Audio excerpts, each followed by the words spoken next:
Voice നമ്മുടെ ഇന്നത്തെ video എന്ന് വെച്ചാൽ നമ്മൾ ബൈനാൻസ് ആപ്പിൽ നിന്ന് നമ്മുടെ ഏതെങ്കിലും ഒരു വാലറ്റിലോട്ട് നമ്മുടെ USDT ആയാലും നമ്മൾ മേടിച്ച് വെച്ചിരിക്കുന്ന ഏതെങ്കിലും കോയിൻ എങ്ങനെ ട്രാൻസ്ഫർ ചെയ്യാം, അതെങ്ങനെ വിഡ്രോ ചെയ്യാം എന്നുള്ള കാര്യങ്ങൾ ഇന്നത്തെ വീഡിയോയിൽ നമ്മൾ നോക്കാം. അപ്പോൾ ആദ്യമായിട്ട് നമ്മൾ നമ്മുടെ ബൈനാൻസ് ഓപ്പൺ ചെയ്യുക. അവിടെ വാലറ്റ് എന്നുള്ള ഓപ്ഷൻ ഉണ്ട്, അത് ക്ലിക്ക് ചെയ്യുക.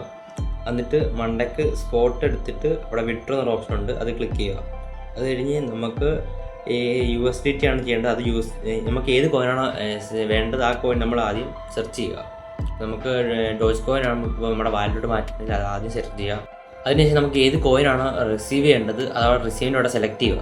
അത് കഴിഞ്ഞ് അവിടെ ഒരു ഓപ്ഷൻ ഉണ്ട്, ഏത് ബ്ലോക്ക് ചെയിൻ വഴി, അതായത് ഏത് സ്മാർട്ട് ചെയിൻ വഴിയാണ് നമുക്ക് ഈ ക്രിപ്റ്റോ നമുക്ക് സ്വീകരിക്കേണ്ടത്. അപ്പോൾ അവിടെ BNB സ്മാർട്ട് ചെയിൻ ഉണ്ട്, എത്തേറിയം ഉണ്ട്, സൊളാന ഉണ്ട്. അപ്പോൾ ഇത് പ്രത്യേകം ശ്രദ്ധിക്കേണ്ട ഒരു കാര്യം എന്ന് വെച്ചാൽ ഞാൻ ഉൾപ്പെടെ ഇത് വാലറ്റിലോട്ട് ട്രാൻസ്ഫർ ചെയ്തതിന് ശേഷം നമ്മൾ വിഡ്രോ അടിക്കുമ്പോഴത്തേക്ക് നമ്മൾ ഈ ബ്ലോക്ക് ചെയിൻ നമ്മളൊരു ഫീ കൊടുക്കേണ്ടതാണ്. അപ്പോൾ ആ ഒരു ഫീ ഉൾപ്പെടെ നമ്മൾ അതായത് ഇപ്പം USDT നമ്മൾ ട്രാൻസ്ഫർ ചെയ്തത്, ഇപ്പോൾ നമ്മൾ BNB വഴിയാണ് നമ്മൾ ട്രാൻസ്ഫർ ചെയ്യുമെങ്കിൽ നമുക്ക് ഇത് തിരിച്ചെടുക്കാൻ വേണ്ടി നമുക്ക് ഒരു BNBക്ക് ചെറിയൊരു ഫീ വരുന്നുണ്ട്. അപ്പോഴത്തേക്കും ആ ഫീ ഉൾപ്പെടെ നമ്മൾ ട്രാൻസ്ഫർ ചെയ്യണമെങ്കിൽ നമുക്ക് വേറെ ബുദ്ധിമുട്ട് കാണത്തില്ല. ചിലപ്പോൾ USDT BNB ആക്കിയിട്ട് തന്നെ നമ്മുടെ വാലറ്റിലോട്ട് വെക്കേണ്ടതാണ്.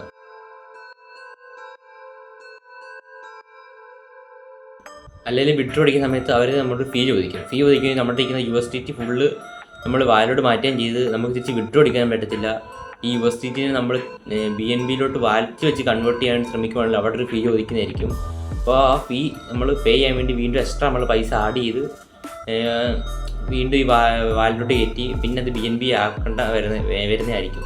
അപ്പോൾ അതുകൊണ്ട് നമ്മൾ വാലറ്റിലോട്ട് വെക്കുന്നതിന് മുമ്പ് നമ്മൾ ഏത് ചെയിൻ വഴിയാണോ ചെയ്യാൻ ഉദ്ദേശിക്കുന്നത് ആ ചെയിൻ്റെ ഒരു ഫീ ഒരു $5 $2 $5 ലൈക്ക് നമ്മൾ ആ വാലറ്റ് കീപ്പ് ചെയ്യുവാണെങ്കിൽ നമുക്ക് വിഡ്രോ അടിക്കുന്ന സമയത്ത് ആ ഫീയും കൊടുത്ത് നമുക്ക് പെട്ടെന്ന് നമ്മുടെ കോയിൻ വിഡ്രോ അടിച്ച് തിരിച്ച് ബൈനാൻസ് ആയാലും ഏത് ആപ്പിലോട്ടായിട്ട് നമുക്ക് എടുക്കാൻ പറ്റുന്നതായിരിക്കും.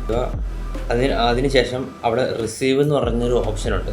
റിസീവ് എന്ന് പറഞ്ഞ ഓപ്ഷൻ സെലക്ട് ചെയ്തതിന് ശേഷം നമുക്ക് ഏത് ചെയിൻ വഴിയാണ് നമുക്കത് റിസീവ് ചെയ്യേണ്ടത് ആ ചെയിൻ അവിടെ നമ്മൾ അടിച്ചു കൊടുക്കുക. ഇപ്പോൾ നമുക്കവിടെ എക്സാമ്പിൾ ഇവിടെ BNB സ്മാർട്ട് ചെയിൻ ഉണ്ട്, അല്ലാതെ എതേറിയം ഉണ്ട്, അല്ലാതെ സൊളാന ഉണ്ട്. ഇപ്പോൾ നമ്മൾ എതേറിയം എന്ന് പറഞ്ഞത് ഒരു $5 എതേറിയം നമ്മൾ നമ്മുടെ വാലറ്റിൽ കീപ്പ് ചെയ്യുകയാണ്. നമ്മൾ തിരിച്ച് വിഡ്രോ അടിക്കുമ്പോഴേക്കും ആ ഒരു $5 എതേറിയം ഫീ ആക്കി കൊടുത്തുകൊണ്ട് നമുക്കത് തിരിച്ച് വിഡ്രോ അടിക്കാൻ പറ്റും. നമ്മളിവിടെ സെലക്ട് ചെയ്യുന്നത് എതേറിയമാണ്. എതേറിയം സെലക്ട് ചെയ്തതിന് ശേഷം നമുക്കവിടെ നമ്മുടെ ട്രസ്റ്റ് വാലറ്റിൻ്റെ അഡ്രസ്സ് അവിടെ കോപ്പി ചെയ്തതിന് ശേഷം നമ്മൾ ബൈനാൻസ് ആപ്പ് ഓപ്പൺ ചെയ്യുക. നമ്മളത് ട്രസ്റ്റ് വാലറ്റിൽ കോപ്പി ചെയ്ത അഡ്രസ്സ് നമ്മുടെ ബൈനാൻസിൻ്റെ അവിടെ അഡ്രസ്സിനോടെ പേസ്റ്റ് ചെയ്യുക. അതിനുശേഷം നമ്മുടെ എതേറിയമാണോ ചെയ്യേണ്ടത് നമ്മുടെ മറ്റേ നെറ്റ്വർക്ക് കൊടുക്കുക. നമ്മൾ വാലറ്റിൽ നമ്മൾ എതേറിയം കൊടുത്തെങ്കിൽ നമ്മുടെ ബൈനാൻസിന് നമ്മൾ എതേറിയമാണ് കൊടുക്കേണ്ടത്. അതിനുശേഷം നമുക്ക് എത്ര ഡോളറാണോ നമുക്ക് വിഡ്രോ അടിക്കുന്നത് ആ ഒരു $1 നമ്മൾ അവിടെ അടിച്ചു കൊടുക്കുക. അതിനുശേഷം നമ്മളവിടെ വിഡ്രോ അടിച്ച ശേഷം ഒരു വിത്തിൻ 30 മിനിറ്റ്സിനുള്ളിൽ നമ്മുടെ ബൈനാൻസിൽ നിന്ന് നമ്മുടെ വാലറ്റിലോട്ട് അത് മാറുന്നതായിരിക്കും.